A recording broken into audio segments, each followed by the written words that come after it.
और चलिए special report में सबसे पहले बात राहुल गांधी की, जिन्होंने विदेशी धरती पर अपने ही देश की संवैधानिक संस्था यानी चुनाव आयोग को कंप्रोमाइज्ड बताया है।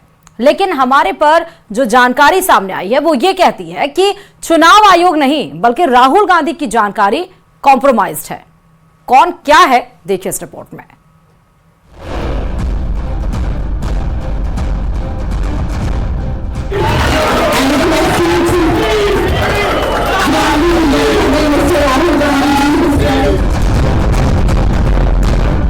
That the election commission is compromised. It's very clear that there is something very wrong with the system.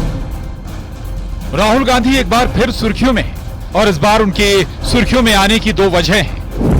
पहली वजह है कांग्रेस के वरिष्ठ नेता संदीप दीक्षित के साथ उनका पॉडकास्ट। दूसरी वजह है राहुल गांधी का अमेरिका दौरा, जहां बोस्टन में दिया गया उनका एक बयान बीजेपी के निशाने पर है।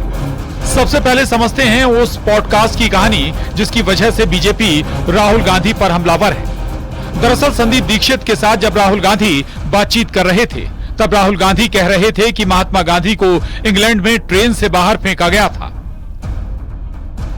You know, when Gandhiji was thrown out of the train in England, so my great-grandfather and his cousins decided that they would go to the railway station, Allahabad railway station, and throw some Britishers out of first class. Yeah. You know, so they went there and they pulled some Britishers out and threw them out of first class. It's not known, but that was his spirit was very interesting. जबकि असलियत ये है कि 7 जून 1893 को ये वाकया दक्षिण Africa में हुआ था। ये घटना रात के वक्त हुई थी जब वे कानूनी मामले के सिलसिले में प्रिटोरिया जा रहे थे।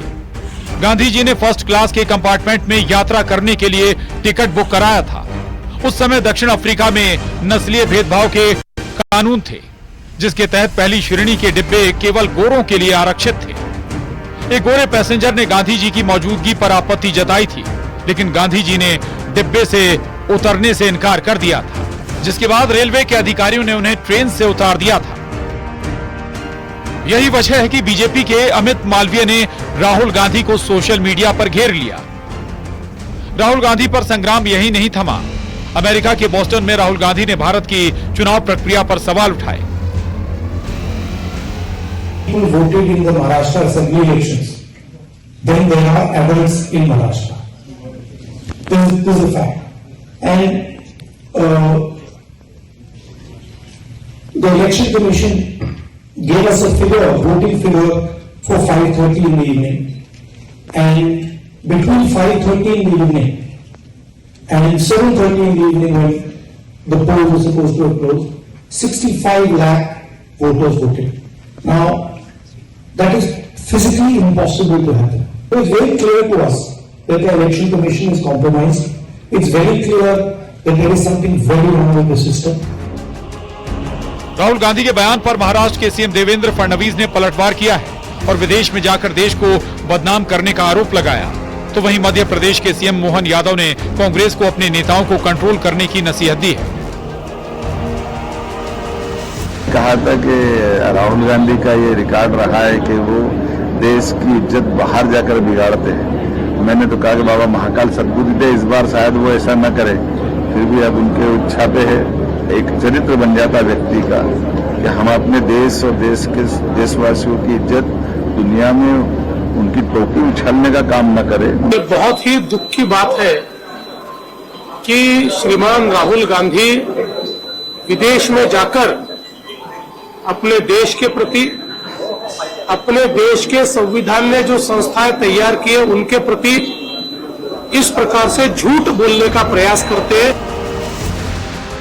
वहीं कांग्रेस नेता संदीप दीक्षित ने राहुल गांधी का बचाव करते हुए कहा कि भारत का लोकतंत्र पूरी दुनिया में जाना जाता है और हमने हमेशा संस्थाओं का सम्मान किया। क्या संदर्भ में कहीं जो लेक्चर दिया होगा, बात यह है कि भारत का लोकतंत्र दुनिया में प्रसिद्ध है और बाहर से हर व्यक्ति ये इस चीज से उसमें रहता है कि इतना बड़ा एक देश, इतना एक समय में हमारे यहाँ पढ़ाई लिखाई भी इतनी थी, फिर भी हमारी जमहूरियत बहुत स्ट्रांग रही है। जाहिर है राहुल गांधी के बयानों पर सियासत का ये सिलसिला यहीं थमने वाला नहीं है। Bureau report, news 18।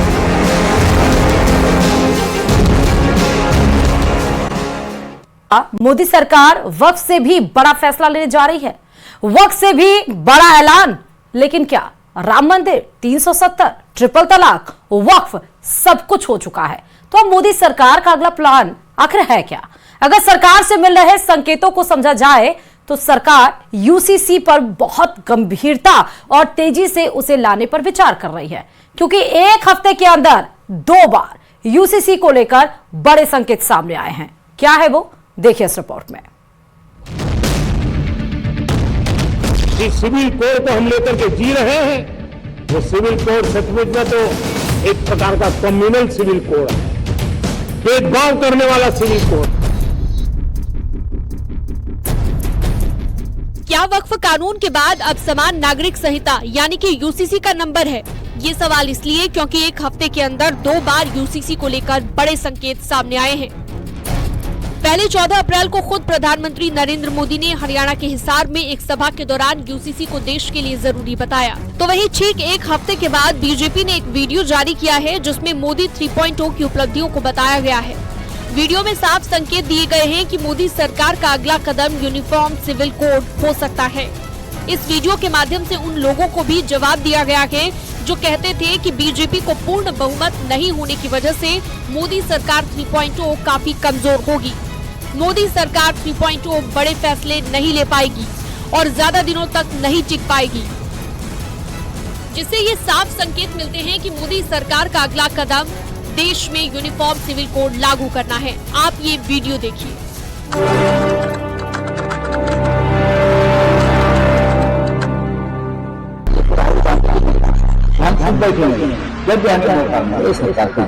Modi ji को मैंडेट माइनॉरिटी गवर्नमेंट, ये गवर्नमेंट कभी भी गिर सकती है।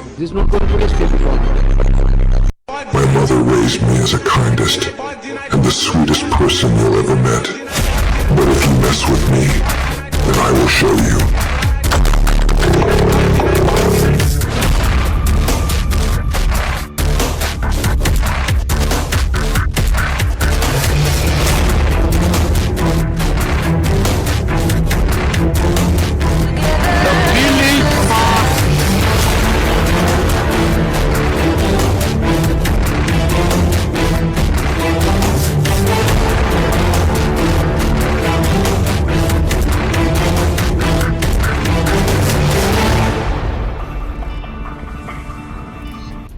प्रधानमंत्री नरेंद्र मोदी के बारे में अक्सर कहा जाता है कि वो चौंकाने वाले फैसले करते हैं। तो क्या 14 अप्रैल 2024 को पीएम मोदी ने हरियाणा के हिसार में सभा को संबोधित करते हुए यूसीसी को लेकर कांग्रेस पार्टी पर जो हमला बोला, उसे एक संकेत माना जाना चाहिए? संविधान की भावना है कि सबके लिए एक जैसी नागरिक संहिता हो,